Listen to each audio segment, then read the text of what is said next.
So why is McCarthy caving now? Well, perhaps because of Congressman from Florida, Matt Gaetz. I rise today to serve notice. Mr. Speaker, you are out of compliance with the agreement that allowed you to assume this role. The path forward for the House of Representatives is to either bring you into immediate, total compliance or remove you. So you'll remember that nasty speaker election back in January. One of the many concessions that McCarthy made then to the far right of his party was to make it easier to boot him from his own job. And joining me now is Congressman Matt Gaetz. He's a member of the House Judiciary Committee. Thanks for being here, Congressman. First, I want to start with this. You're making some pretty serious threats against Speaker McCarthy's speakership. But let's be honest, it sounds like you don't have the votes. The votes for what, Abby? To remove McCarthy? I acknowledge that, and I would suggest that when we first had the contest for Speaker, neither did he, but over the course of 15 ballots, it's amazing what can happen. So, look, my job is to see that the deal that we made in January is enforced. That's not about impeachment specifically. It's about oversight work, but it's principally about spending. McCarthy committed to have 12 individual appropriations bills passed. We don't seem on pace to do that, and I'm deeply concerned that he hasn't been faithful to that commitment. If you do trigger this motion to vacate and it does fail, as it sounds like you think it will, don't these threats end up losing all credibility moving forward? Well, it had a good deal of credibility today. I announced last evening that I'd be making a speech at noon today, and in somewhat of a rushed fashion, the speaker gave a speech at 11, and while that was a baby step, I think, in the right direction, it certainly is not linked to the concerns that we have about spending, government funding running out, and the passing of a continuing resolution that advances a lot of the goals and priorities that Republicans ran against. So do you think that McCarthy should shut down the government to save his job here? I don't think the choice is one or the other. I think that there are certainly agencies of government like the Department of Education and Department of Labor and probably a few others that I'd be willing to get rid of in pretty large fashion and devolve those powers to the states and reorganize them. But if we just had compliance, with a vote on term limits, a vote on a balanced budget, individual spending bills, I do think Speaker McCarthy could save his job and not even face a motion to vacate if he came into compliance with our deal. But just dealing with the spending issue here, I mean, the government will shut down if Congress doesn't come up with a spending deal. You want Speaker McCarthy, it sounds like you just said, to defund whole swaths of the federal government. I think you would agree that that is probably the chances of that happening are pretty much zero. So at the end of the day, you're basically asking McCarthy to do something that he simply cannot do unilaterally if he doesn't have the votes. Well, Abby, I would zoom out and say this is what we cannot do. We cannot have a government that continues to have $2 trillion annual deficits. And while I acknowledge that we're in divided government, at least the House of Representatives, representing the Republican position, should be willing to tweeze through the various programs that are reflected in agency budgets, and we ought to have open rules and open amendments. Even some of my Democrat colleagues during our speaker contest in January agreed that the reforms we were seeking would actually democratize power in the House of Representatives for everyone, and I would hope that that would remain the standard no matter which party was in control. But you attempted to kind of use the same sort of leverage when it came to the budget deal earlier this year.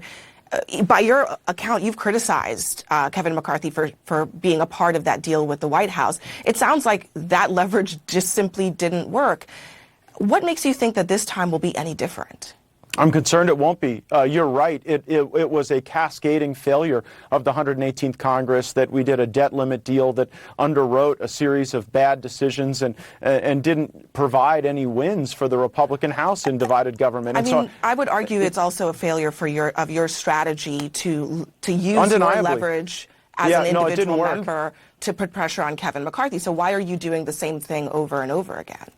Well, I'm going to do it over and over again until it works. And today we saw a baby step toward that with more robust efforts on impeachment. But I'm going to keep doing it. And you know what? It might not work the first time. And I don't grant the premise that it'll never work, because the American people want term limits. They want balanced budgets. They don't want to see government funding wrapped up in just like one up or down vote on an omnibus bill or a continuing resolution. So over time, I think the American people can get their lawmakers to act more like representatives of their viewpoint and not just valets for the lobbyists and special interests who control Washington. You're blaming McCarthy for taking baby steps. He said that he would open an impeachment inquiry, but your colleagues, including Congressman Ken Buck, have said that there is no evidence linking President Biden to these allegations. Listen to what he said just a few minutes ago on CNN.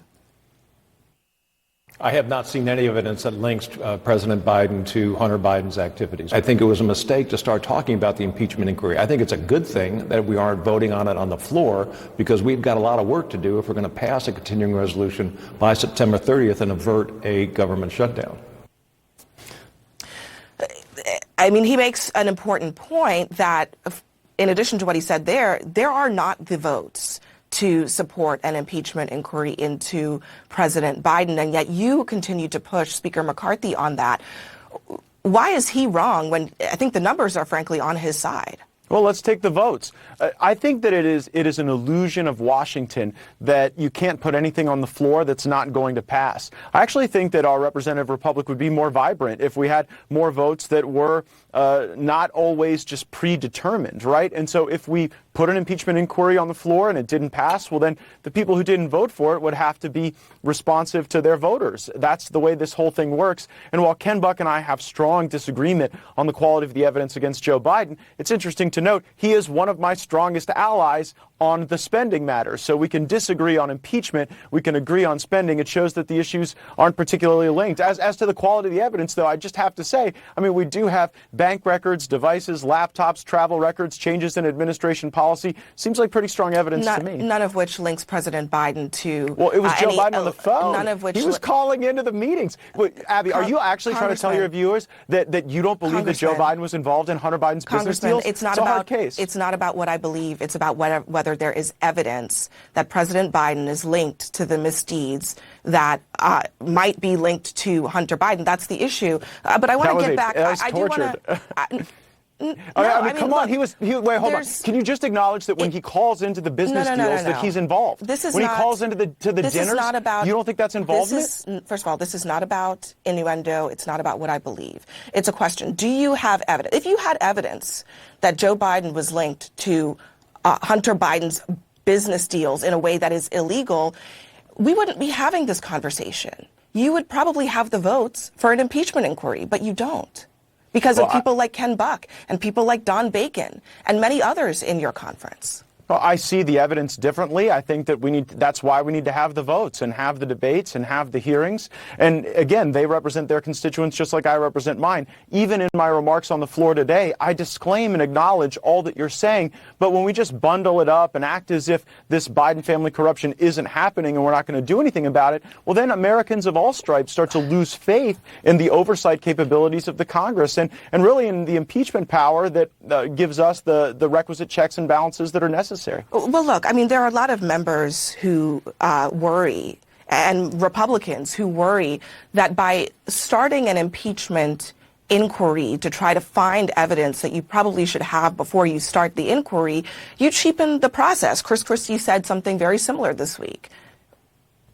Oh, well, Chris Christie, gosh, I stopped taking advice from him when he was recommending Christopher Wray for jobs. But on the substance of on the substance, look, you want to talk about how long we've had the evidence? The FBI had Hunter Biden's laptop since 2019. So this inquiry isn't just going to be into the Bidens and the bad things they've done. It's also going to be in the cover-up, and we do have that evidence.